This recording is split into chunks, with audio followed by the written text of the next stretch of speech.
Now, the Mexican president, Manuel Lopez Obrador, is unveiling a new multi-billion-dollar rail network called the Tren Maya. It's forecast to bring an additional 2 million more tourists to the impoverished Yucatán Peninsula every year. But it's run massively over budget, and critics say it's an environmental catastrophe. Will Grant reports from southern Mexico.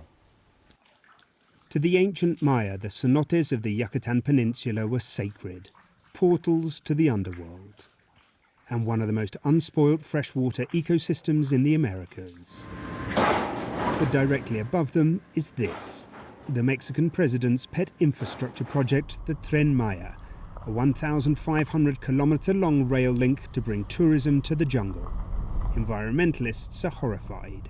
The deforestation alone has destroyed fragile habitats for jaguars and macaws.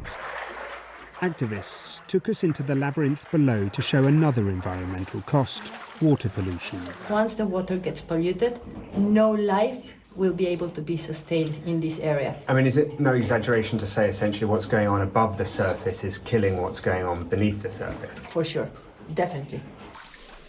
The team takes readings to see where water quality is getting worse.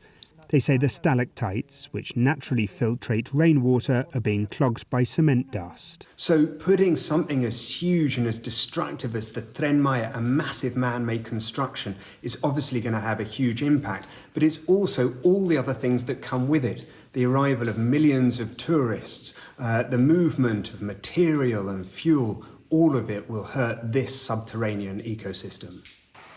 Above ground, the Tren Maya has divided communities. This one, Vida y Esperanza, has been bisected by a maintenance station. Some were well compensated for their land, but Benjamin Chim had his fields dynamited and turned into a quarry. He received nothing for them as, like many Maya farmers, he couldn't prove ownership. We'd worked this land for 40 years. I applied for the deeds but never received them, he explains. As he test drove the train, President Lopez Obrador calls it the greatest construction in the world. But the line from Cancun south changed mid-construction after pressure from luxury hotels. Activists fear surveys were rushed and the elevated track could collapse. Nonsense, says its director. Tren Maya is a great infrastructure. Every Mexican, every tourist, international tourist, transporting themselves in our train, they will be safe. These cenotes are archaeological gems, burial sites of some of the first peoples of the Americas. The Tren Maya will bring more tourists to the Yucatán, but the rush to develop could also ruin the hidden treasures upon which the region was founded. Will Grant, BBC News, the Yucatán Peninsula.